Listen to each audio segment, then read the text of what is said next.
Hello, it's Matt again. Next week we are headed to GenCon, as you can tell, with all the little banners and things everywhere. Also take a look at our beautiful cabinet behind us. It's not beautiful yet, actually. This is stuff filling the gaps for now. I'm sure Cole will find lots of ancient historical games to throw onto this. This is just what we've got up so far, and we haven't tidied it or organized it. It's a random smattering of games, and I'm sorry. So GenCon's coming up.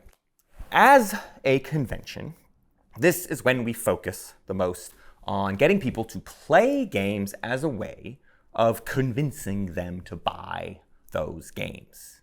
We are marketers after all.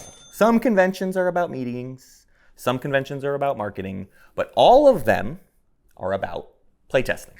Playtesting what, you ask? Aren't those games finished? So let's start with the framework that games are experiences, not boxed products. We sell them in boxes, but mostly they're experiences. I want you to buy our games because I want you to want to relive the experience of those games at your leisure.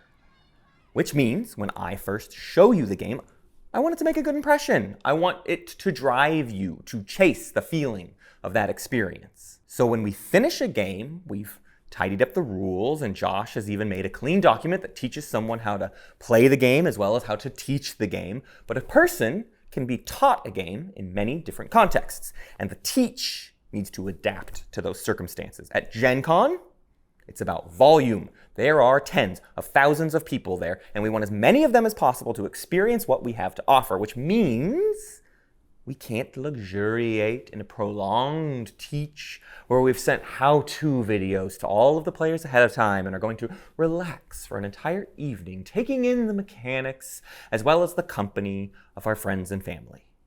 No, we want you to learn about our game and move on to the hundreds of other games at the show so that you can make the best decision about what games you want to go home with.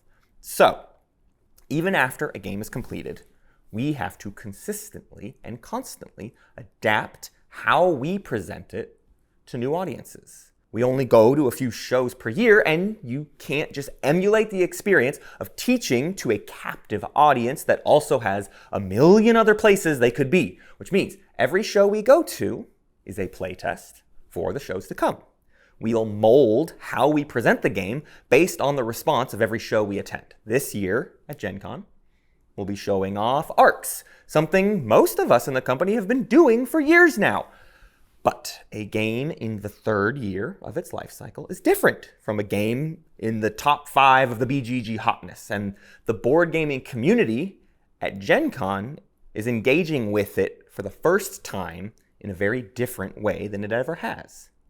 We're also partnering with Eerie Idle Games to help show off and sell the Old King's Crown, which means our whole staff has had to spend time learning someone else's game, learning how to teach it, and then learning how to best explain it to the GenCon audience. These shows are also opportunities to see what kind of post-release life our games are capable of. Did you know there was a John Company mega game? This has been going on since GenCon 2024, where Non-Breaking Space hosted the first variant of John Company as an archivist's dream, in which 4 players would write letters and journals in the voice of the various family members in the game's setting. This was made stranger by choosing to do it in front of a live audience. Not only was this a fascinating piece of improvisational theater, it operated as a way to showcase the experience of playing John Company to more people than could take part in a single session. The audience was engaged by the story being told, and ideally would seek to feel that for themselves by wanting their own copy of John Company or wanting to find a friend who already owned it. The next year, this idea was workshopped further. Instead of one player taking hold of the entire family, NB, Colt, and Drew realized those individual family members could be extrapolated out to a larger set of players. Instead of an audience watching John Company, they could actually all take part. And now it was something worth playtesting. And so at both SD HistCon Summit and SD HistCon North, 2 more sessions have been run. But each time, the game is modified and changed slightly to better suit the format and even the venue. At SD-HISCON Summit, we played it in the bar of the SES Portuguese Hall. The map was placed on a separate space away from all the player tables, and the game became more about what information your family even had access to. Decision-making was a mess, and the company sunk into ruin very quickly. At SD-HISCON North, information was still broken apart, but things were easier to access. However, Cole and Drew toyed with the amount of game actions that could now be taken simultaneously. Suddenly, new systems were being balanced due to dramatically shifting priorities of that setting. The Prime Minister can determine the law they want to bring to Parliament long before they normally would in a normal game, because they need to spend the duration of the company operation phase rallying support to their cause. Negotiation is brought even more to the forefront as the number of individuals you need to negotiate with has multiplied. So now, we'll bring it to GenCon. Yet again, hopefully as a tighter and more rehearsed experience, but we'll still learn a lot from this GenCon crowd. It's the first time we'll be playing with upwards of 60 participants. Who knows what will change by the next time we do this again.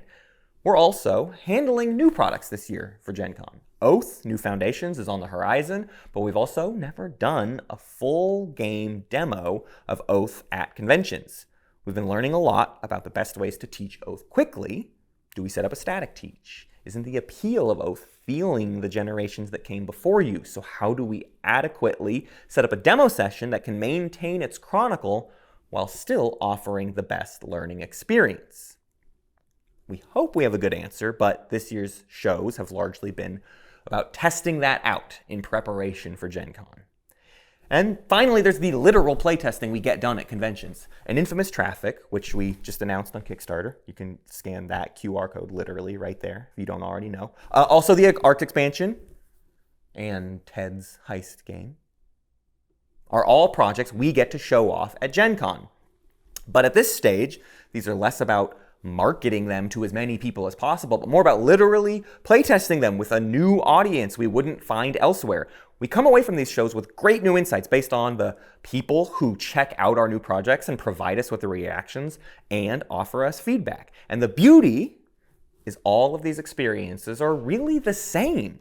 We're playing games with people who love games and working out how we can improve those games the next time we do it all again. So if you're going to GenCon, come join us. See what we have in the pipeline at the Jamboree on Saturday, or come take a glimpse at the madness that is John Company played by 60 individuals Thursday night. Or just hop in a demo of one of the many games we have on offer. Whether they're finished or not, they still need playtesting.